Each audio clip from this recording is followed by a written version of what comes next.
My hair looks so I'm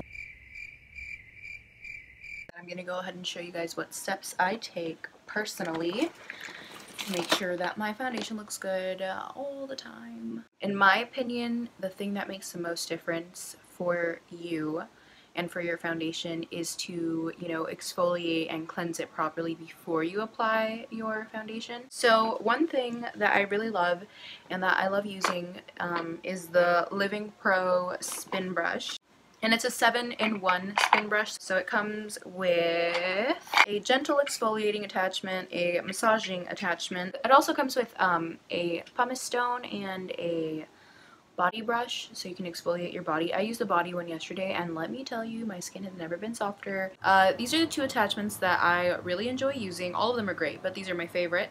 I do use this one first, and then I use this one. I use this one for a minute, then I use this one for a minute, and I have noticed a very, very dramatic difference when it comes to pore size and like general smoothness and texture reduction in my skin personally. So I really, really love these. I had a Clarisonic at one point, but it never really did much for my skin, if I'm being completely honest. Also really like that this doesn't have a time limit like the Clarisonic. Like, it won't just do it for like a minute and then it beeps and then you're supposed to like switch it to the other side of your face or like your other cheek or whatever. I really don't like being controlled. I don't like being told what to do. And it does have two speeds. It has the gentle speed and it has a faster speed. And I just use my favorite cleanser. So masks that I found really, really help and I always use right before I put on my foundation are the Pacifica Kale Brighten Enzymatic Overhaul Mask and the Sand and Sky Purifying Pink Clay Mask. I really, really love this mask. It helps so much with texture. I don't really get acne unless it's like hormonal. When I get my period, I do get like small breakouts, but I have a lot of texture. Sometimes my skin is bumpy. I have dry skin, dry patches, and this really helps with the dry patches, with redness. I've been using it so much. I'm literally almost out and I'm so sad because I love it so much. Sand and Sky did send this to me, but you know, I care too much about my skin to lie about anything if it doesn't work for me. So it smells really good. It smells kind of like roses in my opinion. Roses and clay, if that makes sense. It's also really easy to wash off, which I really, really love. I hate it when masks are too difficult to wash off, and it's also not too harsh to where like it leaves your skin irritated. The next one is the Pacifica Kale Brighten Enzymatic Overhaul Mask, and it's a non-abrasive peel. It fights dullness, texture, etc., etc. My main concern with my skin is pore size. I do have very large pores. I do have some acne scarring, so of when I used to have acne. I don't really have it anymore, but I love this, and it helps with the acne scarring that I do have, and it helps with any blemishes that I have. It helps fade the scars. Just to recap, I go in with the spin brush, I go in with the silicone head, and then I go in with the regular brush head. Then I go in with the Kale Brighten Enzymatic Overhaul Mask, and I put that all around the perimeters of my face. And then I go in with the Sand and Sky, and I put it just on my nose and on my cheeks and a little bit on my forehead to fight redness, texture, etc., etc. I do this before I apply my foundation because it does make a difference. I promise you, cleansing and masking before foundation will always make a really huge difference on the application. After the cleansing and the masking, I go ahead and use the Ultra Repair Cream from First Aid Beauty. I love this lotion. It's really good for dry skin. So one of the most important steps, in my opinion, when I apply my foundation is to find a really good primer. I really, really love this number 7 Airbrush Away Primer. It is pore minimizing, which is pretty much what I need. It makes your skin so soft, and it makes your pores look like non-existent.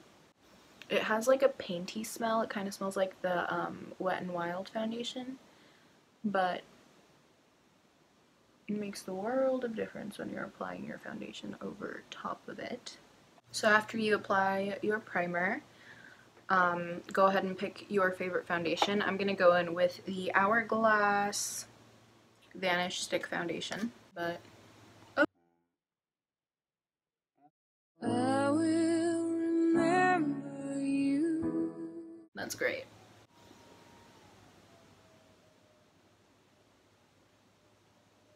I'm gonna go ahead and blend this out with a brush.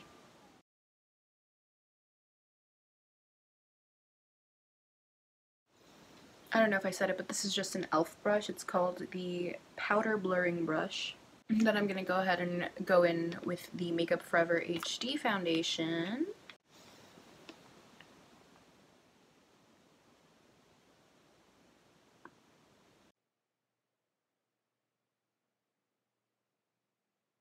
I'm gonna go in with concealer. This is the NARS Creamy Concealer, sorry, the NARS Soft Matte Complete Concealer. I always like to reblend everything with a sponge because I feel like it just makes everything look extra blended and extra flawless. I always make sure I reblend my concealer before I set it with powder, because if you reblend it right before you set it with powder, then the lines will probably be less noticeable. And before I set it with powder, I will always go in with cream contour. This is my favorite cream product for contour.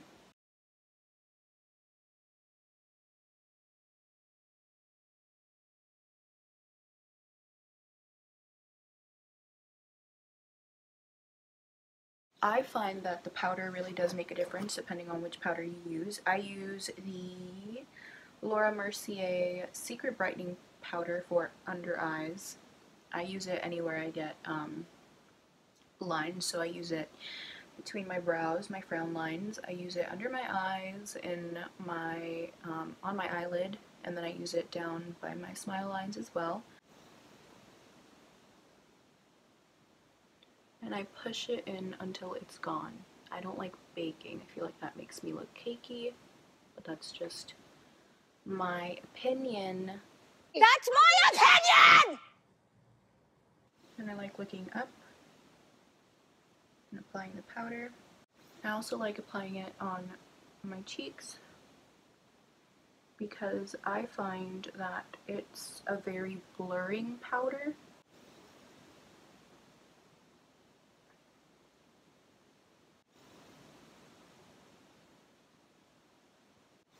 This shit's expensive. It's like $28, but you know what? It's worth it. Like, I don't even care. It's very much worth it, in my opinion. Depending on the look I'm going for, I will set the rest of my face with the Laura Mercier regular setting translucent powder. But normally I just set my T-zone, under my eyes, and my smile lines. On a regular basis, I don't really use this unless I'm trying to make my makeup last literally the entire day, you know? So yeah. After powder, that's pretty much all that I do for my foundation. After this, obviously, I will go in and finish like my eyebrows, my contour, my blush, etc., etc. But that is what I do to get a flawless foundation. I do want to reiterate the fact that having a really good skincare routine and making sure your skin looks right before you apply your foundation will always make the biggest difference in the world. I hope this video was helpful. I hope it helps you. Also, check down in the description box for a coupon code off of the Living Pro Spin Brush set. It really helps with pore size and texture, so yeah, make sure you guys check it out, and thank you for watching, and I will see you guys in my next video. Comment video ideas, by the way, because I really run out of ideas all the time, so yeah.